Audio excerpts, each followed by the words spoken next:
Alléluia, mes bien-aimés dans le Seigneur. Voilà, nous sommes confinés à la maison, donc je fais un peu cette petite exhortation pour tous les chrétiens du monde. Je fais cette exhortation pour les chrétiens de France. Voilà. Donc, avant toute chose, comme d'habitude, nous allons faire une petite prière pour remettre ces moments entre les mains du Seigneur. Éternel Dieu Tout-Puissant, nous te bénissons, nous te rendons grâce. Tu es le roi des rois, le saint des saints, le Seigneur des seigneurs. C'est pourquoi nous te recommandons ces moments, Père. Te demandons, Seigneur Jésus-Christ, que tu puisses nous parler, que tu puisses, Seigneur, mettre des mots dans notre bouche. Nous nous insurgeons contre tout esprit impur qui pourrait venir, Père, utiliser, Père, nos paroles, Seigneur, en ce moment. Nous l'envoyons dans les lieux arides au nom de Jésus-Christ. Papa, laisse que ces moments ne soient que pour ta gloire. Par ton saint nom, nous avons ainsi prié. Amen.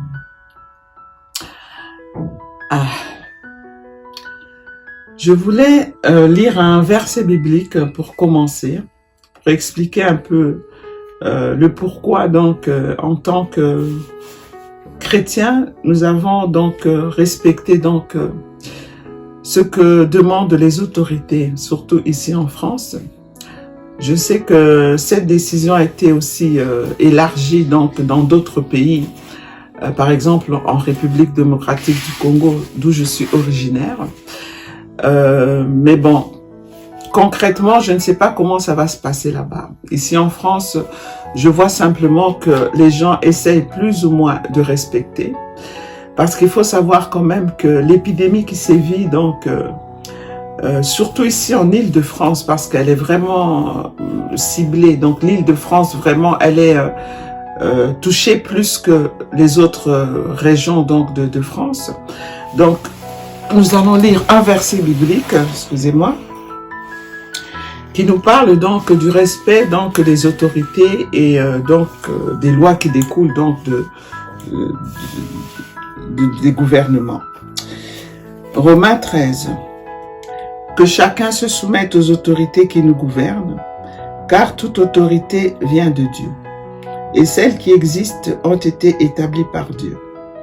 C'est pourquoi celui qui s'oppose à l'autorité résiste à l'ordre que Dieu a établi, et ceux qui résistent attireront une condamnation sur eux-mêmes.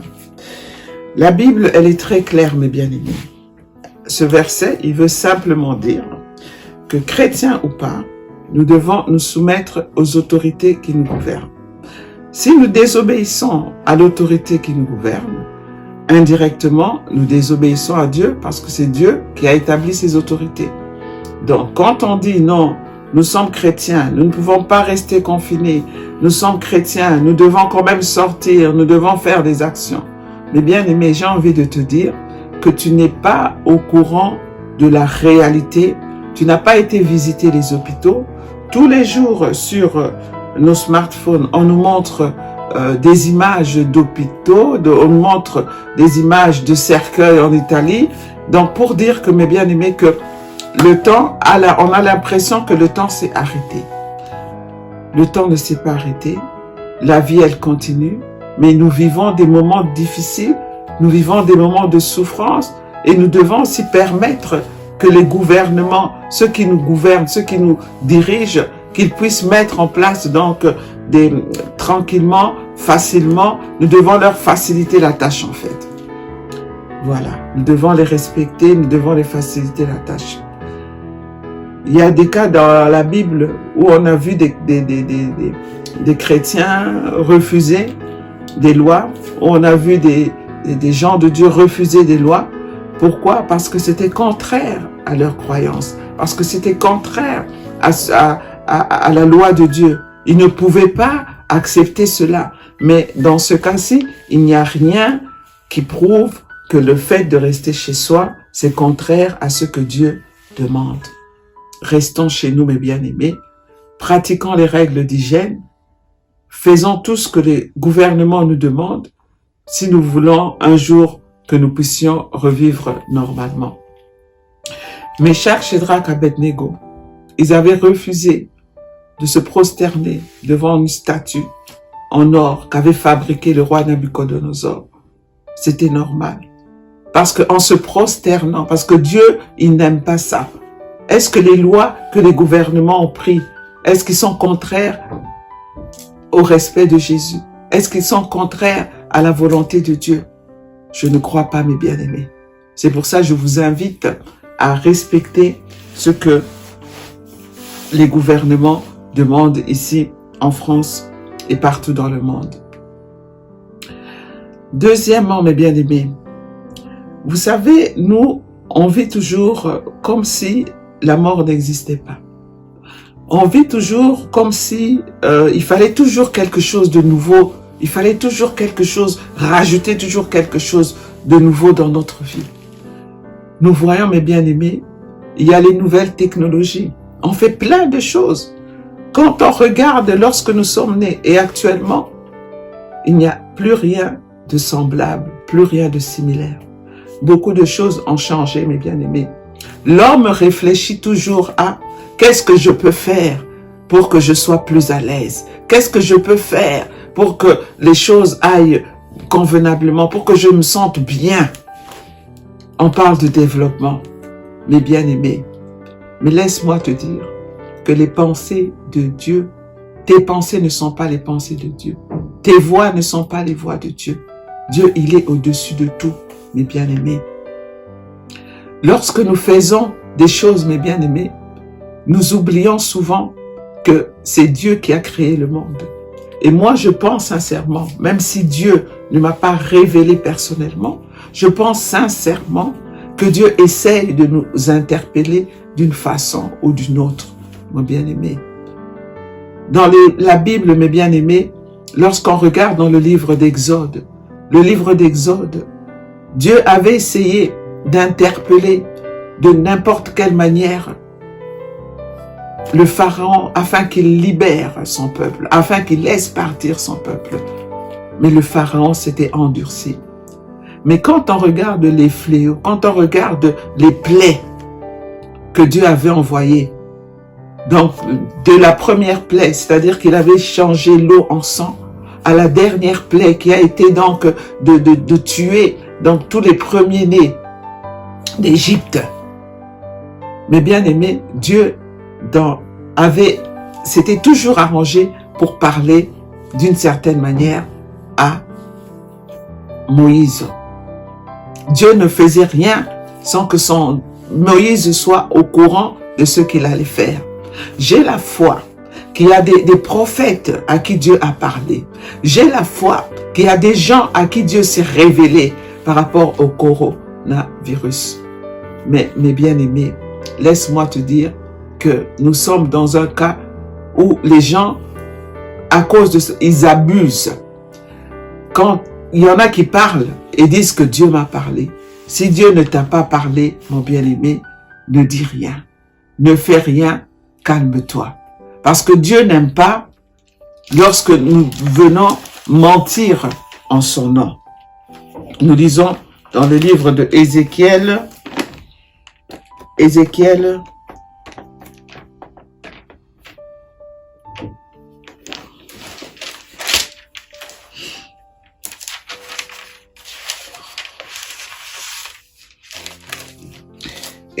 22, verset 28. La Bible dit: « Ces prophètes recouvrent tout cela de crépi par leurs fausses visions et leurs prédictions mensongères.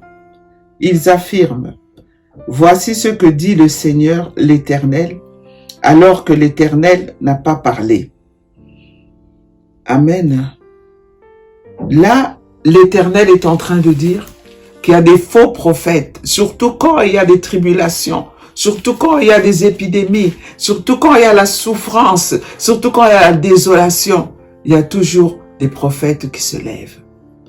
Mes bien-aimés, ne prêtez pas oreille à tout ce qui se dit. Moi, dans le smartphone, il y a eu beaucoup de nouvelles qui m'ont interpellé. Mais après, lorsque j'ai suivi un peu de près, j'ai vu que c'était ce qu'ils appellent des fake news, c'est-à-dire des nouvelles erronées, des nouvelles qui n'existent pas, des fausses nouvelles. Et il y en a tout plein en ce moment. Soyons attentifs, soyons sensibles à la parole de Dieu. Mon bien-aimé, Dieu parle d'une façon, tantôt d'une autre. Sois attentif à ce que Dieu veut te parler en ces moments difficiles. Quand tu as le Saint-Esprit, tu peux passer des fois par les pasteurs, mais quand tu as le Saint-Esprit, Dieu peut aussi te révéler des choses directement. Donc, continue toujours de prier. Profite même de cette situation. Profite de cette occasion, parce que beaucoup, ils sont confinés dans les maisons. Beaucoup même, la vie de famille, ils ne la connaissaient plus parce que nous vivons dans un monde où tout le monde veut, les gens courent, les gens, que ce soit dans le métro, que ce soit, ils courent partout. Des fois, tu peux en arrêter un et lui dire, mais où tu vas? Il ne sait même peut-être pas là où il va. Continuons, mes bien-aimés. C'est une occasion même. Parce que nous n'avons pas le choix que de rester dans nos maisons, dans nos appartements. Donc, c'est une occasion, mon bien-aimé, de rassembler ta famille, rassemble ta femme, rassemble tes enfants. Prends la parole de Dieu, commence à parler de Dieu. Priez, priez et priez. Dieu n'a jamais fait une chose, mes bien-aimés, sans en parler à ses serviteurs d'abord. Lorsque nous regardons justement dans le livre de Exode 12, la Bible dit quoi? Elle dit que Dieu allait frapper les premiers-nés d'Égypte. Mais il avait dit à Moïse, il avait donné des recommandations à Moïse. Dieu ne nous oublie pas, mes bien-aimés. Parfois, on a l'impression qu'il se passe des choses dans le monde, que Dieu, il est loin, que Dieu a oublié son peuple. Non, Dieu, il ne nous oublie pas. Dieu veut nous interpeller sur certaines choses. Je ne sais pas quoi, mais Dieu veut nous interpeller. Il y en a qui disent que oui, le mal, il y a trop de mal ici sur la terre. C'est possible. Il y a beaucoup de mal sur la terre. Mais laisse-moi te dire que Dieu, même quand comment dire, je donne l'exemple de Ninive, mais quand il veut détruire un pays, il reste toujours un reste. Souvenons-nous de l'arche de Noé. Quand Dieu allait détruire le monde, il avait dit à Noé de construire une arche. Et il lui avait donné des instructions bien précises. En ce moment, mes bien-aimés, suis les instructions de Dieu. En ce moment, mes bien-aimés, applique la parole de Dieu. Je le dis et je le répète. Si tu étais dans le péché, laisse le péché. Si tu étais dans le mal, laisse le mal. Notre Jésus-Christ, il va revenir bientôt. Si tu étais dans une vie, je ne sais pas, du monde, mes bien-aimés, Dieu, il a créé le monde, mais nous ne sommes pas de ce monde. Attache-toi au Seigneur Jésus-Christ. Attache-toi à sa parole. Laisse-moi te dire, mon bien-aimé, que Jésus-Christ, il est vivant. Il revient bientôt. La Bible dit qu'il tient la clé des morts et des séjours de mort. Que la mort, où est ton aiguillon? Que la mort n'a aucun pouvoir. Parce que Jésus-Christ, à la croix, il est mort, il est ressuscité et il est monté au ciel. Ne soyons pas dans la panique à cause du coronavirus, mes bien-aimés. Si tu fais quelque chose, tu sais que tu es dans le bon, tu sais que tu es dans la justice de Dieu, tu sais que tu ne fais pas le mal, tu sais que tu vis une vie de crainte de l'Éternel, mon bien-aimé. Je pense que tu seras moins craintif quand on va parler du coronavirus. Parce que notre Seigneur, mes bien-aimés, celui qui vit et règne, celui qui est assis à la droite du Père, celui qui connaît ses enfants, mes bien-aimés, il nous a fait des promesses qui sont oui et amen. Regardons à ces promesses, mes bien-aimés. Regardons aux promesses de Jésus-Christ. Nous lisons encore un verset. Nous lisons dans le livre de Jacques. Jacques, c'est un verset que j'aime beaucoup. Pour te dire, parce que tous ces gens qui sont partis, mes bien-aimés, ils avaient aussi leur projet. Tous ces gens qui sont partis, tous ces gens qui sont morts subitement. Tous les jours, je pense qu'ils réfléchissaient à comment faire pour qu'ils aillent de l'avant. Mais ils n'ont pas eu le temps, mes bien-aimés, puisque la mort les a court-circuités et ils sont partis. Nous, qui sommes-nous pour être épargnés? Nous n'avons rien. Ce n'est que la grâce de Dieu dans nos vies, mes bien-aimés. Ce n'est que la grâce du Seigneur Jésus-Christ. Nous lisons dans le livre de Jacques, Jacques 4, verset 13. À vous maintenant qui dites, aujourd'hui ou demain, nous irons dans telle ville, nous irons dans telle ville, nous y passerons une année, nous y ferons des affaires et nous gagnerons de l'argent. Vous qui ne savez pas ce qui arrivera demain. En effet, qu'est-ce que votre vie? C'est une vapeur qui paraît pour un instant et qui disparaît ensuite. Vous devriez dire au contraire, si Dieu le veut, nous vivrons et nous ferons ceci ou cela. Mais en réalité, vous vous montrez fiers de vos fanfaronnades. Toute fierté de ce genre est mauvaise. Alléluia. Ce verset, je l'aime beaucoup, mes bien-aimés. C'est simplement pour dire que le lendemain ne nous appartient pas. La vie future ne nous appartient pas.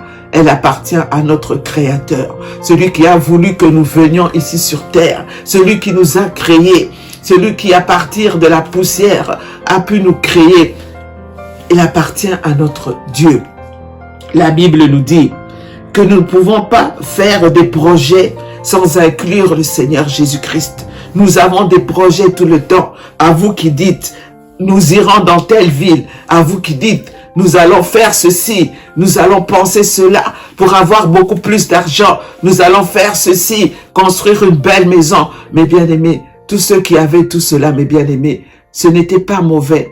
Mais si ta vie n'est centrée que sur cela, mon bien-aimé, ce n'est pas bon. La Bible nous dit, on ne peut servir Dieu et servir maman. Il faut choisir l'un ou l'autre. Maman, c'est-à-dire la puissance qu'il y a derrière l'argent. Parce que les projets, quand on regarde les projets de l'être humain, la plupart du temps, c'est basé que sur l'argent. Mes bien-aimés. Et le Seigneur Jésus-Christ dans tout cela. Où est-ce que nous le mettons? La Bible nous dit que notre vie, ce n'est qu'une vapeur. C'est-à-dire, ce n'est que rien du tout, mes bien-aimés. La vie sur terre, elle n'est rien du tout. C'est dommage qu'on en arrive là pour que les gens se mettent à réfléchir. C'est dommage qu'on en arrive là pour que les gens se mettent à penser maintenant à la mort. Et si ça m'arrivait? Mes bien-aimés, le coronavirus, ce n'est pas une maladie comme le cancer, comme le sida. Mais je pense que ça frappe plus que ces deux maladies que j'ai citées là. Parce que ça attrape, on n'a pas besoin, mes bien-aimés, de faire certaines choses pour que ça t'attrape. Ça t'attrape dans la rue, ça t'attrape partout. Et si Dieu a voulu que cette maladie, parce que moi, je ne dis pas que c'est Dieu qui est à l'origine, parce que Dieu ne m'a rien révélé. Je l'ai dit tout à l'heure. Mais je dis que si Dieu ne voulait pas que le coronavirus sorte, mes bien-aimés, le coronavirus ne serait pas sorti. S'il est sorti, c'est que Dieu l'a au moins autorisé. Dieu l'a autorisé, mes bien-aimés. Et si Dieu l'a autorisé, mes bien-aimés, il y a une raison particulière. Soyons interpellés, mes bien-aimés. Soyons vigilants, mes bien-aimés. Restons confinés dans nos maisons. Respectons les autorités. Respectons, mes bien-aimés. Jésus-Christ revient bientôt. Il y en a qui disent que oui, c'est la fin du monde qui arrive. Je ne sais pas moi si c'est la fin du monde, mes bien-aimés. Je constate simplement que le monde est ébranlé. Je constate que le monde bouge. Je constate que ce qui est en train de se jouer là, de se faire là, c'est quelque chose, mes bien-aimés, sans précédent. Monsieur Macron a parlé. Il nous a parlé, il nous a dit, nous sommes en guerre. Effectivement, nous sommes en guerre. Nous sommes en guerre, nous ne voyons pas les soldats comme tels, nous ne voyons pas, mais nous sommes en guerre. Une guerre, et la guerre, elle est bien là. Mais nous, les chrétiens, mes bien-aimés, malgré la guerre, nous avons ce qu'on dit, les armes du chrétien, qu'on nous donne dans le livre de Éphésiens 6, verset 10. Revêtons-nous de ces armes, mes bien-aimés. La Bible nous dit que nous devons résister. Nous devons résister et nous devons tenir ferme après avoir tout surmonté. Ne laissons pas, mes bien-aimés, la panique nous envahir. Ne laissons pas la crainte nous envahir. La Bible, lisons la Bible, mes bien-aimés. La Bible est là des paroles d'encouragement. Lisons, relisons encore le psaume 91. Et il nous dit de ne pas avoir crainte, de ne pas avoir peur, ni de la peste, ni de la contagion qui frappe dans le midi. Dieu est là, mes bien-aimés. Il est là, Seigneur Jésus-Christ. Il connaît ses enfants. Il connaît ceux qui marchent dans sa crainte. Si tu es de l'autre côté, c'est-à-dire du côté du monde, je t'invite encore aujourd'hui à venir rejoindre le côté de notre Seigneur Jésus-Christ. Laisse que tout soit pour la gloire de notre Seigneur Jésus-Christ. Voilà, nous terminons. Nous allons faire une petite prière pour remercier le Seigneur Jésus-Christ pour tout. Éternel Dieu Tout-Puissant, nous te disons merci Père.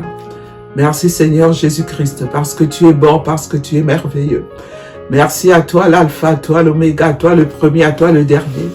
Merci à toi le commencement, à toi la fin. Je te dis merci encore Seigneur Jésus-Christ, pour ces quelques mots d'exhortation éternelle que tu as mis dans ma bouche Seigneur. Pour que ton peuple entende Seigneur Jésus-Christ. Pour que ton peuple écoute Seigneur Jésus-Christ et le mette en pratique mon Dieu, mon roi éternel.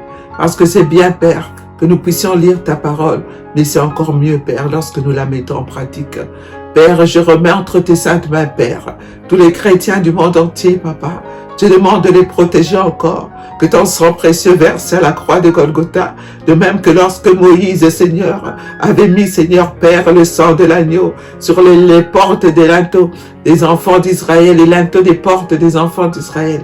De même que lorsque Moïse avait mis sur les linteaux des portes des enfants d'Israël le sang de l'agneau, l'ange de la maladie était passé, l'ange de la maladie de la mort était passé. Il n'avait pas touché un seul enfant des enfants d'Israël. Ô Père, en ce moment, Père, j'applique ton sang, j'asperge ton sang dans toutes les maisons, Père, des enfants, Seigneur, de FEPACO France. J'applique, Père, ton sang, Seigneur Jésus-Christ, dans les maisons, dans les portes, dans tous, Seigneur, dans leur corps, Père, le sang de Jésus, dans les aliments qu'ils mangent, dans toutes les portes qu'ils touchent, Père. Père, aucun, Seigneur Jésus-Christ, virus, Père, ne touchera un seul des enfants, Père, que toi tu m'as confié ici en France, Papa. Je remets aussi entre tes saintes mains toute l'Église dans le monde entier, Père. Je pense, Seigneur, Père, au révérend Rego Haïdi Nabala. Père, je te demande, Père, de le fortifier. Je te demande, Éternel, de le fortifier ainsi que tout le comité directeur. Je te demande d'être avec lui, de mettre, Seigneur, Père, ce côté des gens, Père, remplis d'amour, des gens obéissants, soumis, Seigneur Jésus-Christ, en ces moments, Père, difficiles, Père, de lui donner, Père, une bonne direction, que le Saint-Esprit puisse le remplir encore puissamment, Éternel des armées. Laisse que tout soit pour ta gloire, laisse que tout soit pour ton nom. Je laisse tous les pasteurs aussi entre tes mains, par ton Saint-Nom, notre Seigneur et Sauveur. Nous avons ainsi prié. Amen.